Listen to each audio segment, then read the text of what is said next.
Hello guys, good morning. સ્વાગત છે તમારા બધાનું મસ્ત મજાના એક નવા વ્લોગમાં. તો જો આપણી ગુડ મોર્નિંગ થઈ ગઈ છે અને નાસ્તા પાણી આપણે કરી લીધા છે. તો હમણાંથી નીરો ટોસ પટ્ટી લાવ્યો છે ને તો રોજ સવારમાં આપણે ટોસ જ ખાઈ છીએ. ટોસ અને ચા મને નાની હતી ને ત્યારે બહુ ભાવતું. ચાની અંદર છે ટોસ બોલીને ખાવાનું. તો હમણાં ટોસ છે તો આપણે ફૂલ પેટ ભરીને નાસ્તો કરી લઈએ છીએ એટલે બપોર સુધી કઈ ભૂખ લાગતી નથી. તો અડધી કલાક જેવું થઈ ત્યારની અમારા ઘરે લાઇટ વહી ગઈ છે અને બપોરની રસોઈ આપણે માંડી દીધી છે. તો આજે બપોરની રસોઈમાં બનાવવાની છે અડદની દાળ, ભાખરી અને બાજરાના રોટલા. તો જો મેં લોટે બાંધી નાખ્યો છે અને અડદની દાળ બફવા મૂકી દીધી છે એટલે બફાઈ જાય એટલે પછી આપણે વઘાર નાખશું. અને અત્યારે ગરમી એટલી થઈ છે ને એમાં લાઇટ વહી ગઈ છે. ક્યારે આવશે ને કઈ ખબર નથી. તો હમણાં નીરવ નીચે આવે ત્યારે પૂછી જોઈએ કે ક્યારે લાઇટ આવવાની છે. જો આજે જમવામાં છે અડદની દાળ છે, બાજરાના રોટલા છે, ભાખરી છે, ટમેટા ડુંગળીનું સલાડ છે અને બધા જો ચોળીને ખાય છે. અને અડદની દાળ છે ને આપણે ફેવરિટ છે. જો તને ભાવે કે નહીં? મને બહુ ભાવે મેડમ. હા, આજે રાતે કઈ વિચાર્યું છે કે નહીં કે શું બનાવવાનું છે શું નહીં? અરે શ્વાસ લેવા દે. સૌથી વધુ પ્રેશર એ જ વસ્તુનું હોય કે બનાવવું છે હું અમારે ઘરે. એ વાત સાચી છે. સાદું બનાવું કંઈક ફેન્સી.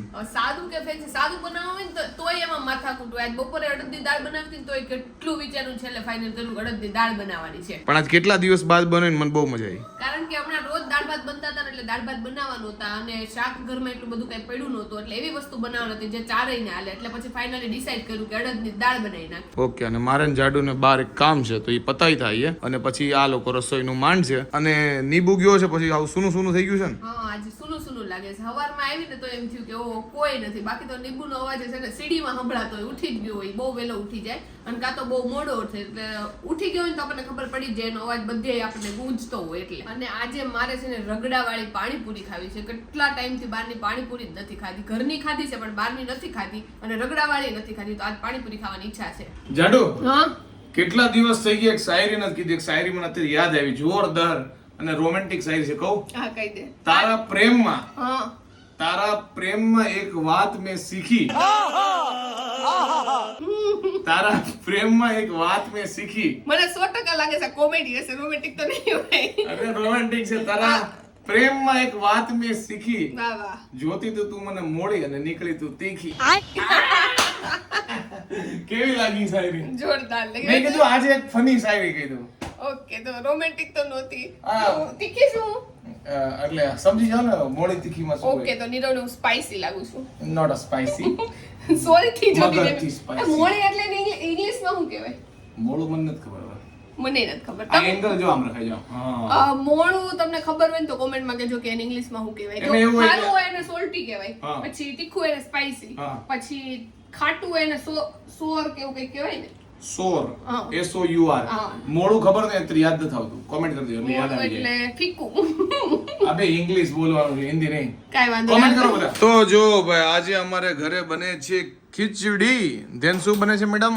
બટેકાનું શાક અને ભાખરી. ઓકે, ખીચડી, બટેકાનું શાક અને ભાખરી. એટલે આપણે આ મેડમ તો જે સાદી ખીચડીના ફેન છે તો આપણે સાદી ખીચડી ખાવાની છે. સાથે સાથે અમે નાની એવી રિક્વેસ્ટ કરી છે કે બટેકાનું શાક બનાવી દો એટલે અમારા જેવા ખાઈ લે નાના મોટા માણસો. નીરવ માટે મેં એક શાયરી બનાવી છે. તારા પ્રેમમાં થઈ ગઈ હું તો ઘાયલ. ઓકે. તારા પ્રેમમાં થઈ ગઈ હું તો ઘાયલ એટલે તારા માટે મેં બનાવ્યું છે બટેકાનું શાક અને ખીચડી. આટલી સરસ જાડુ તું શાયરી બોલ છો. હવે બંધ કરી દેજે બોલવાનું. ઘાયલ હોય તો પાછળ ખાવામાં એવી કઈ વસ્તુ છે જેમાં લ આવે પાછળ? તારા પ્રેમમાં થઈ ગઈ હું ઘાયલ એટલે જ મારું નામ છે પપ્પા પાયલ.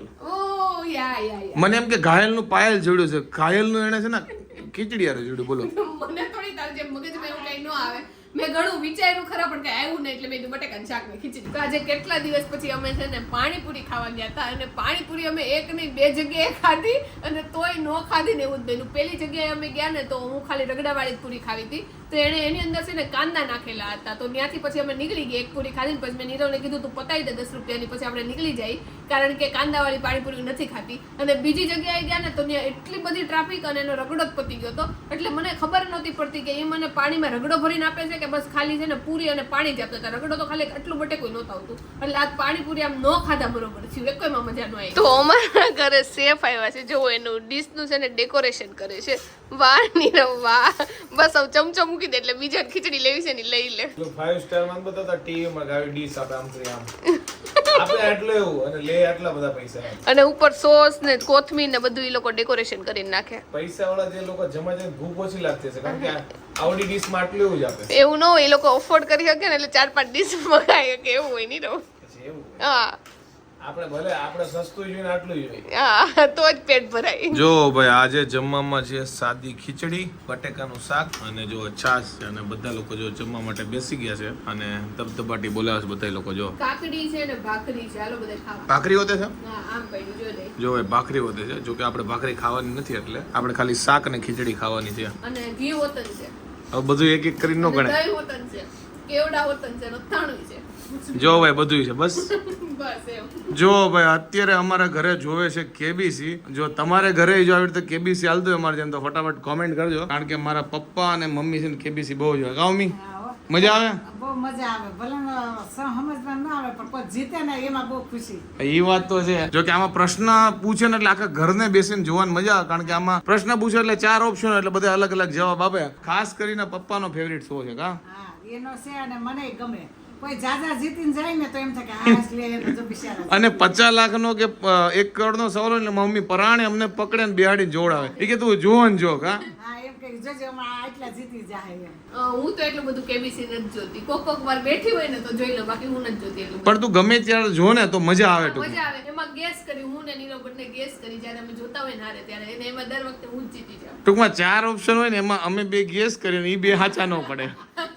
બીજા ના, એવું ન હોય. સ્ટાર્ટિંગના જે ક્વેશ્ચન હોય ને 5 થી 7 ક્વેશ્ચન એ એટલા ઈઝી હોય ને એટલે આપણને એમ થાય કેબીસી માં હું ગઈ હોત ને તો જીતી જ જાઉં. અને પાછળ જે ક્વેશ્ચન આવે ને એ તો આપણા સમજના બહાર હોય, કઈ સમજી જ ન કે એટલા હાર્ડ ક્વેશ્ચન આવે. ટૂંકમાં 50,000 લાખ રૂપિયા સુધી છે ને બધાને આવડે એવા હોય. 5-8 લાખ તો તમે જીતી જાવ પણ પાછળ બહુ અઘરા આવે. 5-8 લાખ એમ તો 3,20,000 નો અઘરો આવે છે. હા, પણ ઈ થોડોક તો એમ હેલો હોય, બહુ અઘરો ન હોય. હા એ વાત તો છે પણ પછી બધાની વિકેટ ઉપડી જાય. પછી તો પેલા પ્રશ્ન તો કેવા હોય કે ખુશનું વિરોધી શું છે, તો ઓબ્વિયસલી નાખુશ છે. એવું બધું કે હેપીનું વિરોધી શું થાય? ખુશનું વિરોધી પતિ થાય. લ્યો કારણ કે પતિ કોઈથી ખુશ ન હોય.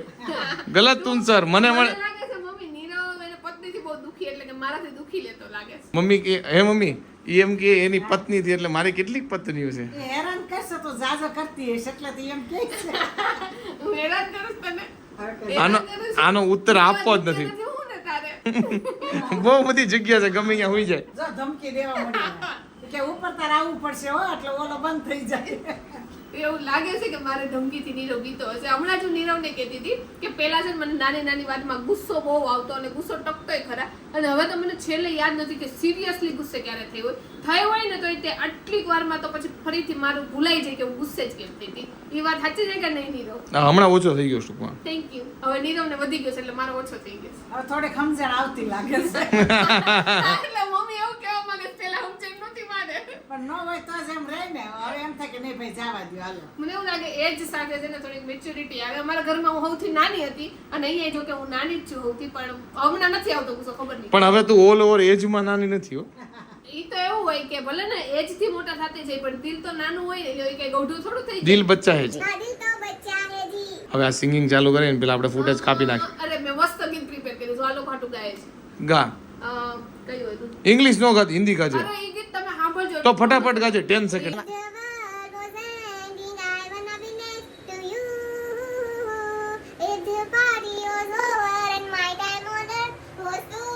ઓ ભાઈ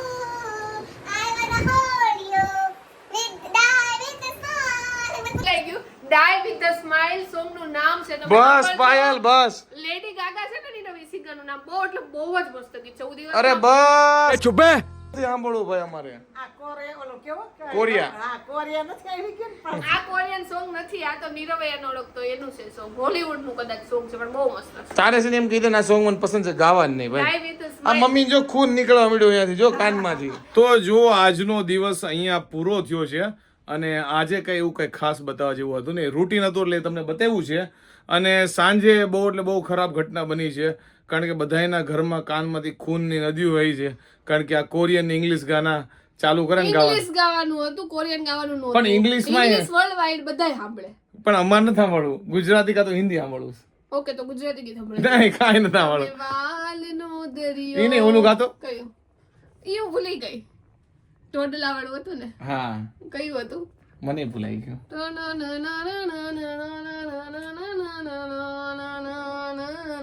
ઓ સાહેબાજી. બસ બસ બસ તો કાંઈ વાંધો નહીં. જાડુ સોંગ ગાય ત્યાં સુધી તમે લોકો લાઈક કરી દો, કોમેન્ટ કરી દો, ફેસબુકમાં જો તો ફોલો કરી દો, યુટ્યુબમાં જો તો સબસ્ક્રાઇબ કરી દો અને મળે નેક્સ્ટ વિડીયો. ત્યાં સુધી બાય બાય. સારંગે સારંગે. Bye bye. આ સોંગ ચાલુ કરે ને પેલા bye bye bye bye bye bye by.